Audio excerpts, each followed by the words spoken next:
Good morning. My name's Gail Thackeray, and I was at DEFCON 1. I was the only prosecutor they invited to come who would. And my assignment then was to debate the issues of hacking.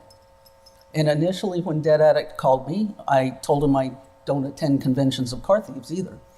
And later on, we had some discussions, and I did go. It was very interesting for all of us. I got up in front of a very tiny group of people in a very tiny conference room in the old Sands, and I said, there's no debate. You've already lost. Hacking's illegal in 50 states, the federal government, and a lot of other countries. And it went downhill from there. So let's go back. Where were we at DEFCON 1? First of all, I am thrilled to see how many women are in the audience.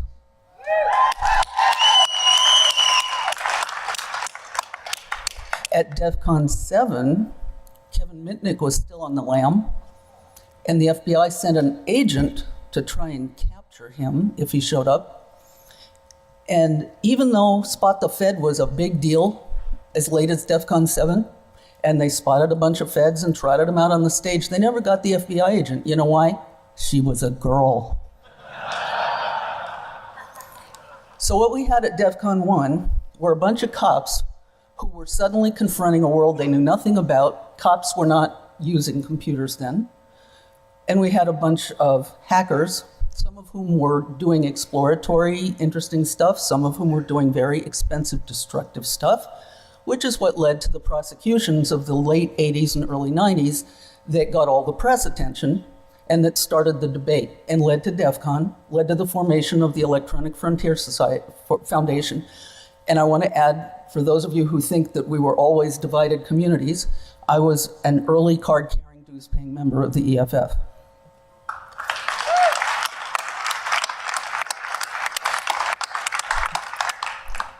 At the point when DEFCON 1 happened, we had a huge national debate going on. A lot of it was being played out and distorted in the press because we had cops who didn't understand the technology, we had hackers who didn't understand why other people were mad at them, and we had the press who couldn't talk to either of those groups. I remember there was a conversation going on the well. Some of you may remember the well. There was no internet then, so you had to be paying very large long-distance bills if you were commuting to the well. And some of the best educated press people in America were asking things like, in Operation Sun Devil, you did 19 simultaneous search warrants across the country. Nobody got arrested. That's why we call them a search warrant. The arrest warrant is when you use the information from your search warrant to arrest the guy who did the bad stuff. We had different factions who could not communicate at DEFCON 1, and that's kind of what led to DEFCON 1, right? We were all really nervous. The hackers weren't necessarily cool with being in the room with the prosecutor. I did have to ask them not to commit any felonies in front of me. And the cops were not, at that time, comfortable with being on the stage with a hacker, or even in the same room, unless they were interviewing said hacker. I want to say that 20 years later, we've come a long way in our ability to communicate. This is proof of that. We don't agree on a lot of things, but post 9/11, we agree on a lot of things. The fact that this many people here want to hear what the general will have to say in a few minutes is proof that you've changed. The fact that so many law enforcement and security people are here is proof of the fact that we've changed. What we had at the time of DEFCON 1 was mass confusion. The issues weren't all that clear. The factions didn't share a language. Today we have cops using computers. It was actually law enforcement that pretty much invented the field of computer forensics. I know those early guys, and they were writing code because they were desperate. They needed help. They went to Peter Norton, and they got some tweaks to Norton Utilities, and that was kind of the beginning of computer forensics, the stuff they were writing and what Peter Norton did to assist us. Now, some of you are in the position of protecting the systems that we all rely on, and I think everybody in this room can agree that whatever we think about the exploratory form of hacking, there is a reliability factor that we all depend on in a civil society.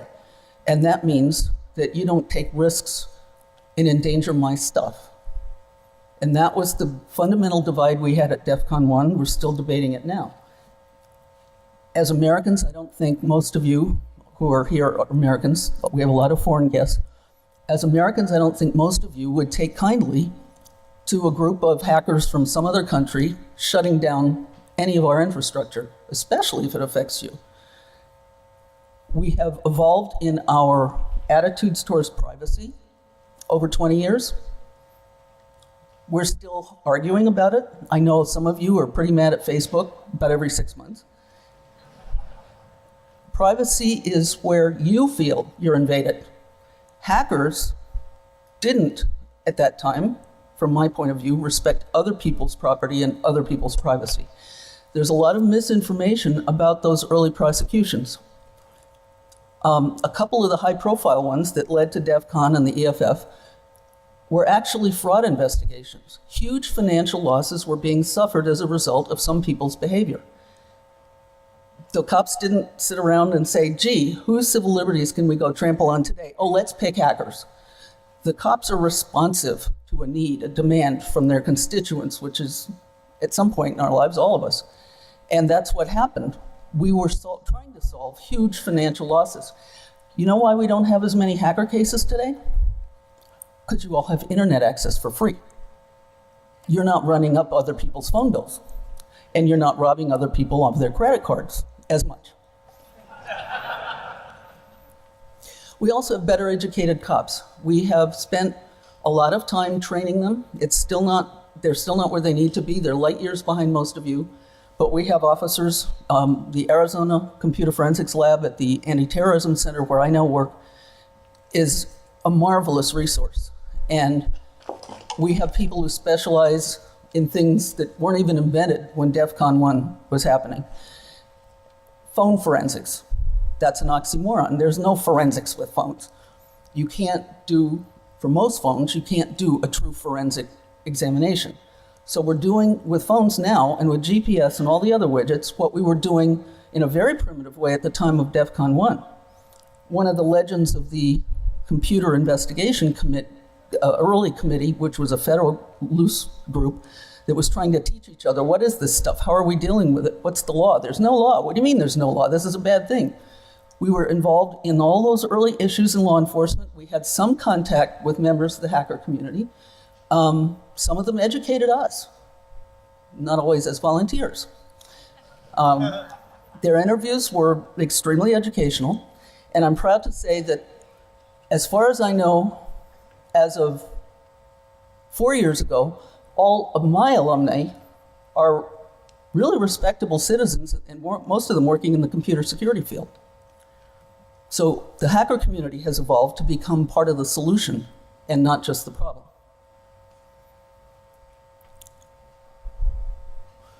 When we look at the evolution, and that's a common theme Dead Addict and I were talking about last night, the evolution of the whole community, not just DEFCON community, but the whole society around us, as the general will talk about, we have more stuff in common than we have disagreements about.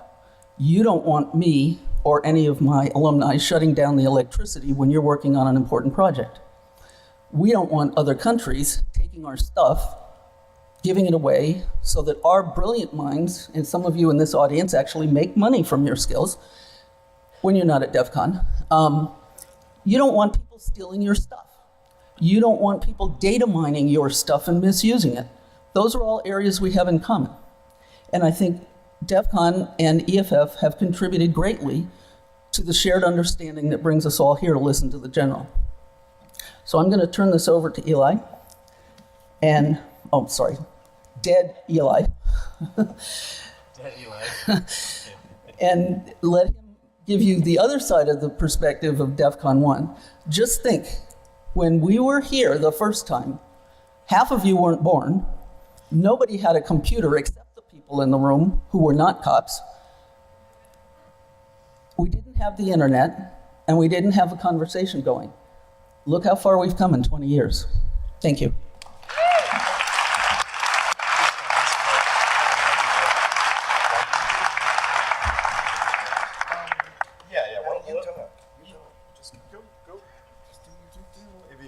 first of all, I'd like to thank Jason Scott. If anyone's looked at your DVD, there's a good amount of material, including the TAP, issues of TAP from way back when, scanned in, and all those came from textfiles.com. So if you like the sort of thing you found on the DVD, visit textfiles.com, and the community owes him. He's our historian. So thanks, Jason Scott.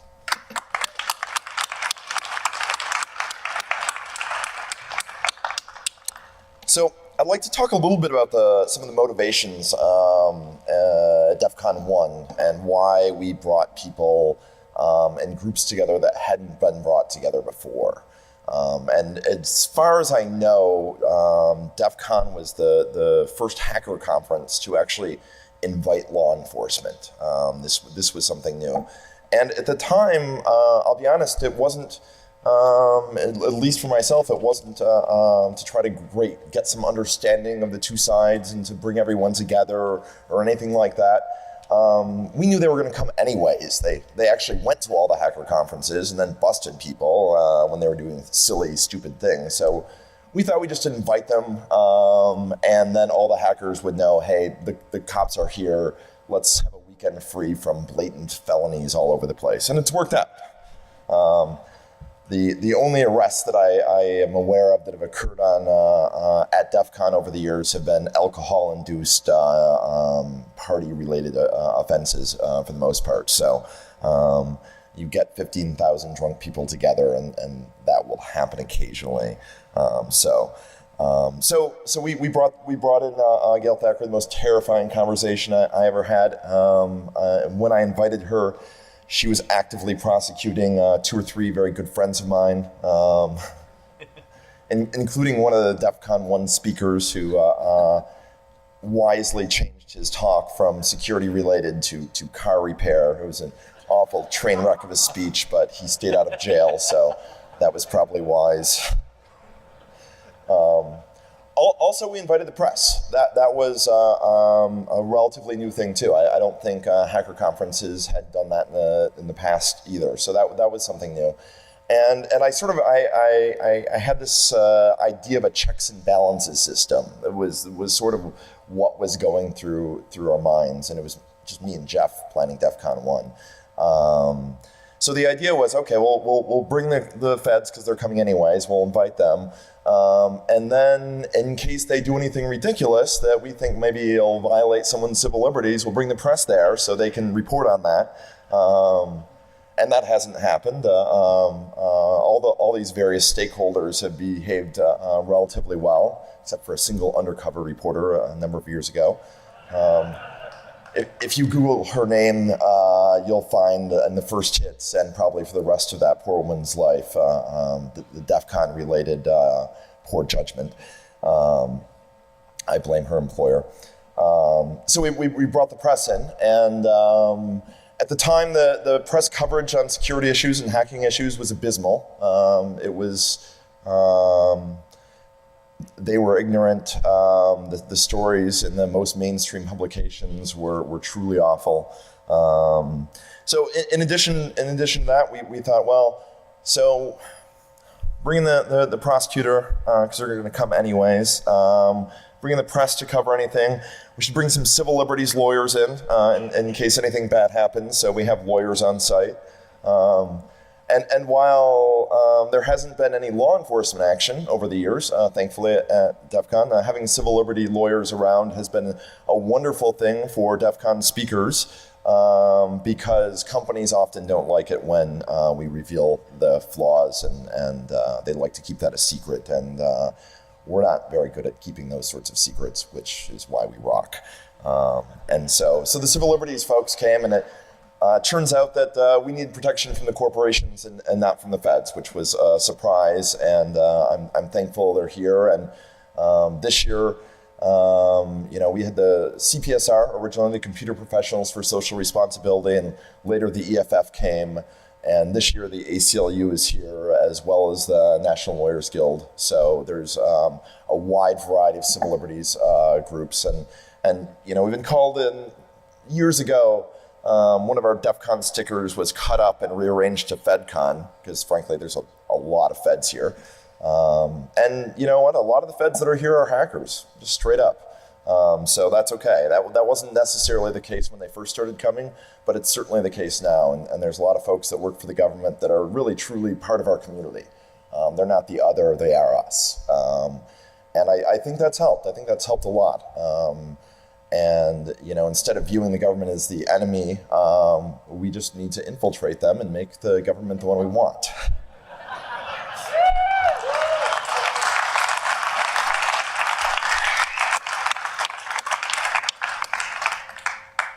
So the idea was a whole huge set of checks and balances, and it might have been a silly theory, and it turned out we didn't actually have to fear law enforcement as much as we thought we did. But also, I think letting everyone know, hey, this is a weekend to party and have fun and exchange information, and rampant, obvious criminal activity and multiple felonies, do that on Tuesday, you know? So the initial motivation was a checks and balances. What ended up happening was something better and different than was imagined, and that was a greater understanding of all the various parties, and all of these groups understood the motivations of the others and feared the others less. And you know, now now we kind of get along to a very large extent. Also helpful, I think, back 20 years ago, there wasn't serious mafia, criminal, organized crime making millions and millions of dollars off from cybercrime. And frankly, the cops have much better things to do than to deal with occasional trespass explorations. And again, you know, I remember when I could pay $20 a month and quit being a felon. That was awesome. I slapped down that $20 for an ISP the moment I could do that. And it's, you know, for those that weren't there back in the day, it's kind of an odd idea. What do you mean you were a felon to get on the internet? Well, there was no .com, there were no ISPs. If you weren't associated with a university, the only way you were going to get onto the internet was essentially break some rules. So the press, I think, is interesting. I'm on the press team, so I'll talk a little bit about that. They've gotten a lot better over the years. Robert X. Cringely was at DEFCON 1 and wrote a couple blurbs about us. But over the years, the press presence has grown and grown and grown, and we're over 100 different media organizations are at DEFCON, including every major television network, et cetera, et cetera. I'll tell you who's not allowed, though. There is one segment of press that tried to get into DEFCON 1 and has tried over the years to get into DEFCON, local press. So Las Vegas, anything. I have nothing against the Las Vegas press. It's just generally, as a rule of thumb, local press sucks. So they don't need to come in, and we don't want an understanding with them. So I'm sorry if anyone here is with some local press somewhere. I'm sure you do a good job.